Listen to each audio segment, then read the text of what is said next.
let's now write down what is the basic force law. And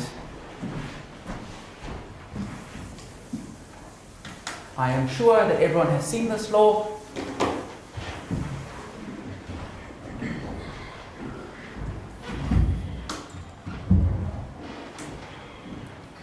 So this is Coulombs Law.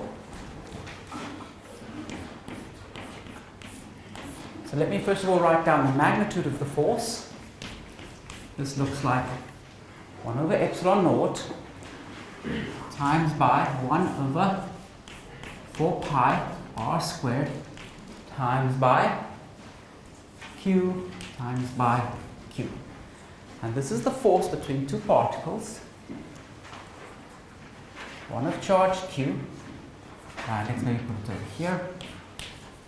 Another of charge capital Q, and they are separated by a distance of r.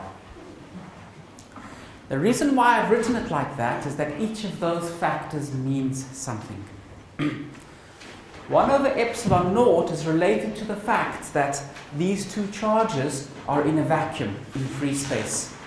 So 1 over epsilon naught is a property of free space. So let's say this is a number that tells you about the medium the particles are in. So two particles in free space will attract or repel each other in a certain way, but those same two particles in water will attract or repel each other in a different way. And that's because they've been in a different medium. The second thing is, we're eventually going to interpret this as one particle setting up an electric field with which the other particle interacts, and thought about in that way. Here's the charge Q, the particles at distance r apart, but when the electric field is set up, the electric field spreads out in 3 dimensions. So at some specific radius, the electric field will be spread over the surface of a sphere. What is the surface area of a sphere? 4 pi r squared. That's why we have the 1 over 4 pi r squared. If you lived in a 2-dimensional world, when the field spread out from the charge, it would only spread out in 2 dimensions. So the field would now be spread over the perimeter of a circle. What's the length of the perimeter of a circle? 2 pi r. So if we were in 2 dimensions, that 1 over 4 pi r squared should be replaced by 1 over 2 pi r. If we were in 1 dimension, the field can go that way, or the field can go that way. So half goes that way, half goes that way. So that 1 over 4 pi r squared should be replaced by 1 over 2. We're going to check all of those things. You might think, how do we go into 2 dimensions? How do we go into 1 dimension? That's one of the things that you'll learn in this course. We'll go into 2 dimensions and check that formula. We'll go into 1 dimension and check that formula. So this tells you about how the field spreads out in space. And this tells you how particle 1 interacts electrically. So we need a parameter that tells us how strongly the first particle will interact electrically, and this tells us how particle 2 interacts electrically.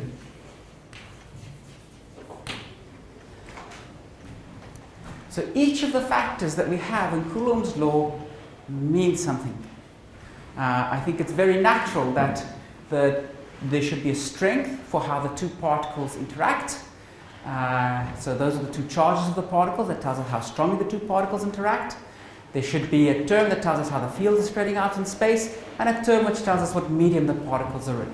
And that's all the formula has, a product of those factors. Okay? And we'll be able to test that further. Good. Now, I want to take that basic force law and I want to factorize it.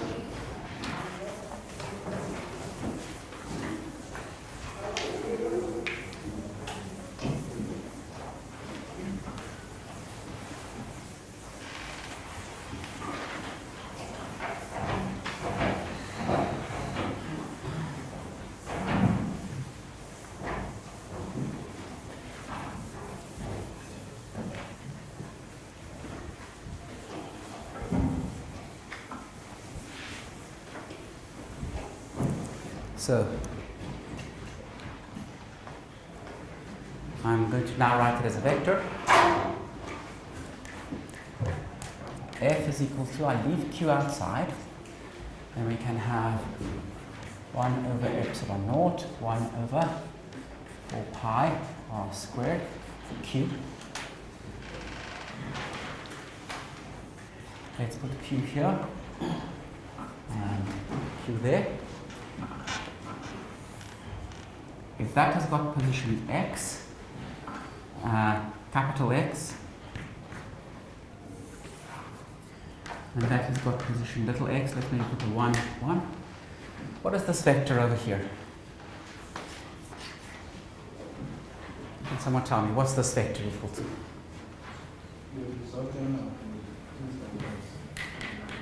So R is equal to? X? X1 minus X. Good. Actually, I will want, let me swap these two. I want to write a formula that I can generalize, so let me just swap these two.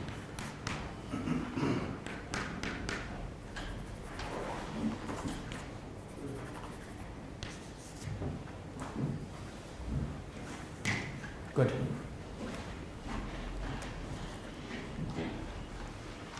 So if I want to write the force law now, I can write it as follows. So, in fact,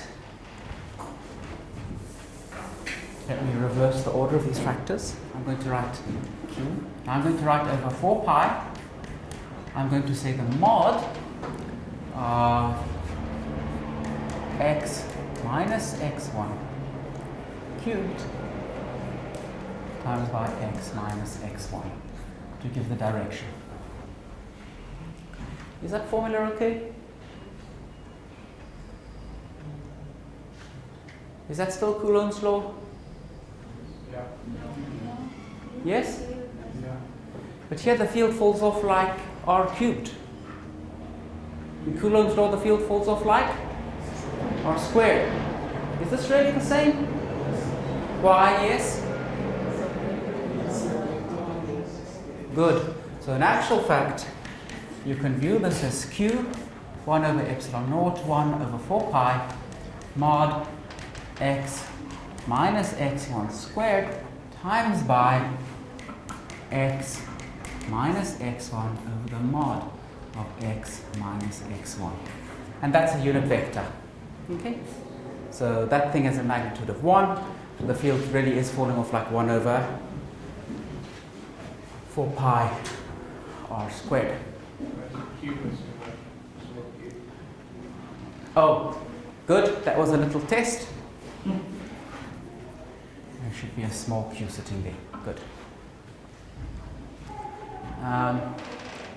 Now, notice something. Okay.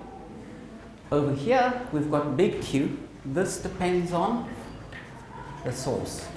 This depends on the probe. But what sits inside here? What sits inside here is x1 and q, which are both determined by the source. So let's say this is determined by the source, and we're going to write this as E of x. So you have to plug this position in there, but apart from the position, what does it depend on? x1 and q. That's it. But x1 is the position of the particle in the source, and q is the charge of the particle in the source. So this factor sitting over here depends only on the source. So we've now written F as Q times by E of X.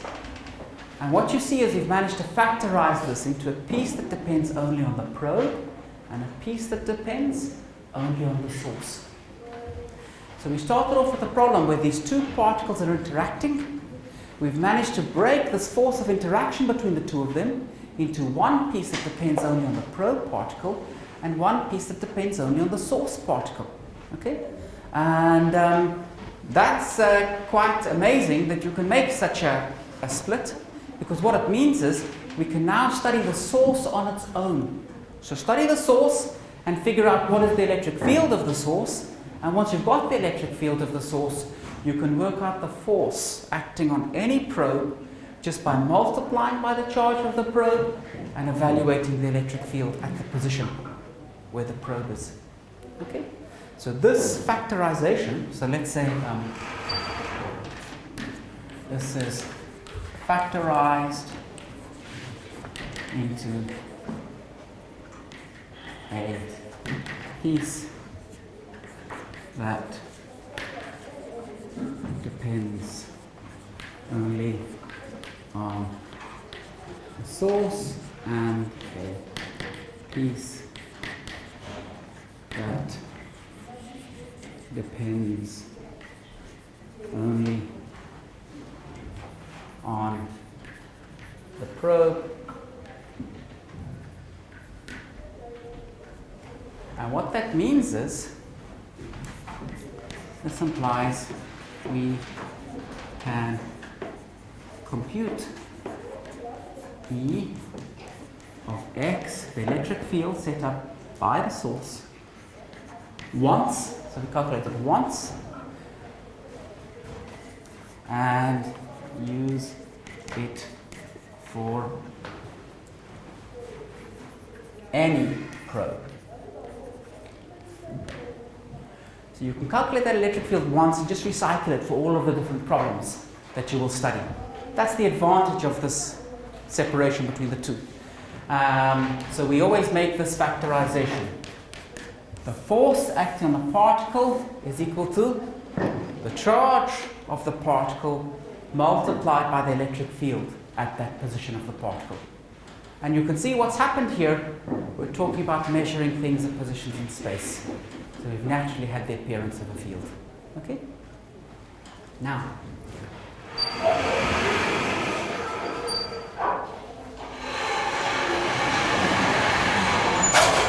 we said the thing that is really going to simplify our life is the superposition principle. But the superposition principle is something that was measured for forces. If we're now going to go away and just think about the electric field and calculate the electric field once and for all, one of the things that we should try to verify is, does the superposition principle hold also for the electric field? So when we know the superposition principle holds for the forces, does the superposition principle hold for the electric field? Can you guys tell me how we could tackle that? Can somebody suggest a way to answer that question? We know the superposition principle holds for forces. Does it hold for the electric field? How would we show that?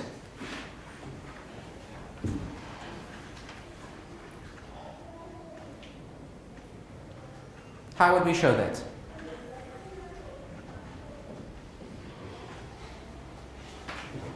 This time we look at the force in terms of individual particle. Yes? I like where that's going.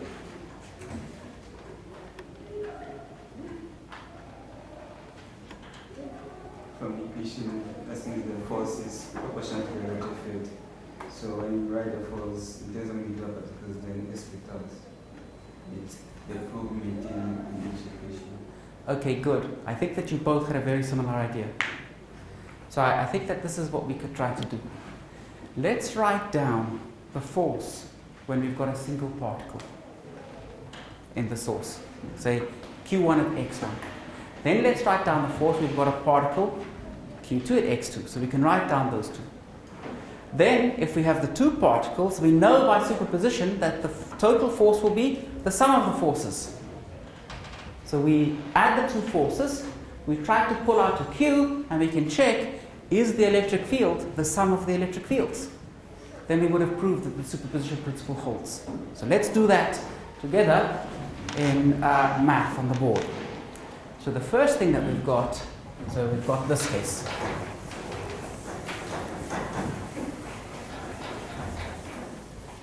So for this problem, just looking at this, we know that F1 will be equal to, we can use our formula from the top there, Q times by Well,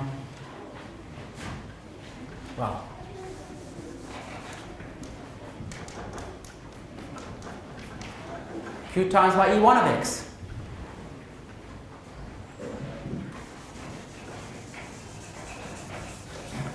So E1 is the electric field set up by particle at position x1 with charge q1.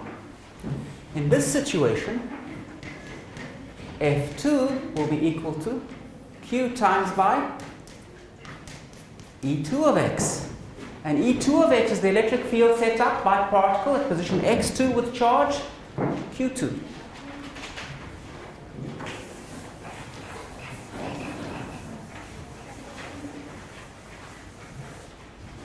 And now over here, F is equal to F1 plus F2. So here you used the superposition principle as we know it for forces. So this is superposition for forces. This will be Q E1 of x plus Q E2 of x. But now I can just pull Q out of both.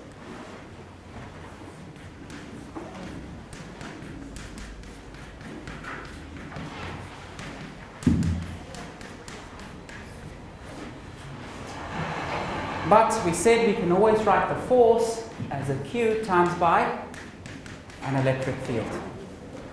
So comparing these two, the electric field is the sum of the electric field due to particle 1 plus the sum of the electric field due to particle 2. So in fact, using the superposition principle for forces, we have proved the superposition principle for the electric field. Okay? So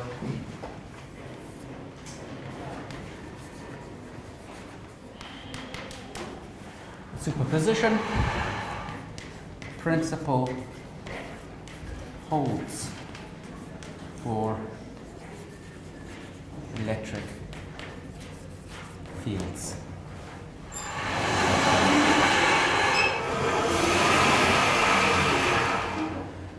Yep. Is that sufficient? Sorry, is what sufficient? Yes. What, so what are you worried about when you say it's sufficient? Is there something that's worrying you? Experimental. So what about experimentally? Does it hold experimental?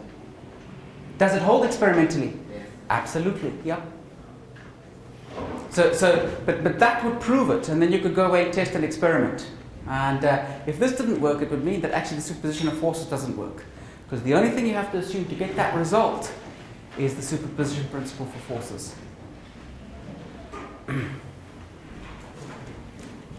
Okay. So in actual fact, if you now want the electric field due to a collection of charges, all that you need to do is add up the electric field set up for each charge individually. So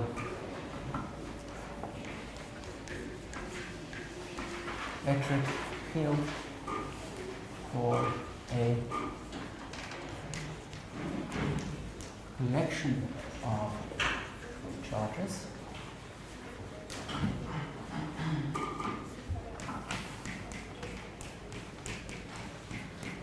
now we can use our formula 1 over epsilon naught qi over 4 pi mod of x minus xi squared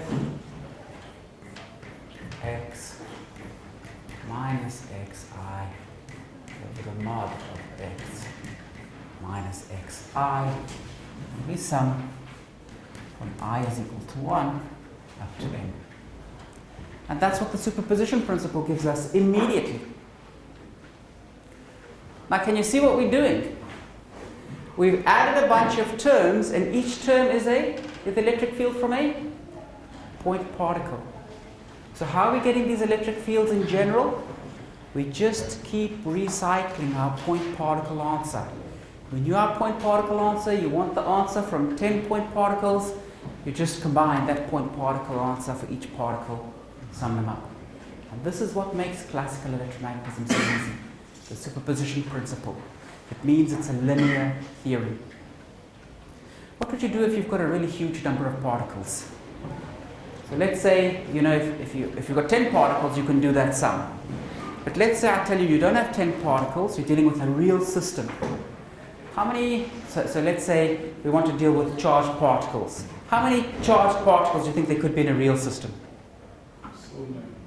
So exactly, so many. That's a good characterization. Like Avogadro's number, right? Okay. How big is Avogadro's number? Don't worry about the sixth. 10 to the 26 or whatever it is. 20, whatever. It's huge. Okay. It's so big that we can't even imagine it. If you've got so many terms to sum, can you do it on a computer? No, probably a computer. If you try to do it on a computer, you can work out how long the calculation would take. Silicon might not be stable on that length scale. So your computer might decay before it finishes running. Okay. So we can't do it on a computer. What should we do in that case? Turn it into an integral. So the first thing that we're going to start off doing tomorrow is turning this into an integral. And then I'm going to show you how do we go to 2 dimensions to check the 1 over 2 pi r once we've got the integral. We'll do that then.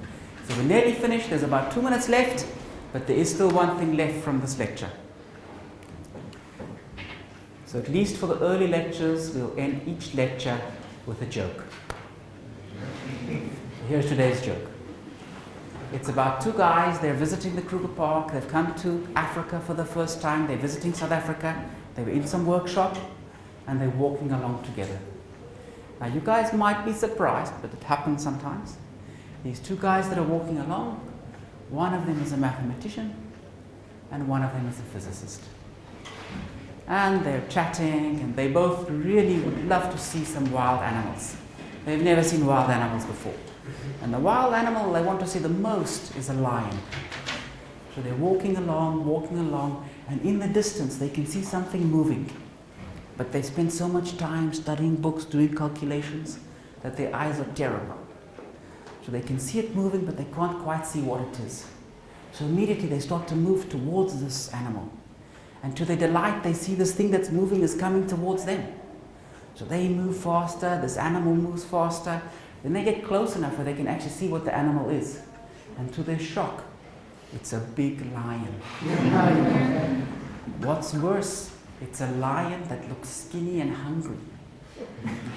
What's even worse, it's a lion that looks skinny and hungry and is looking at them with a big smile on its face. Immediately, the physicist turns and he starts running. And the mathematician says, "Hey, don't you know you can't run faster than a lion?" And the physicist shouts back, "Yes, but I can run faster than a mathematician." Okay, guys, that's it for today. See you tomorrow.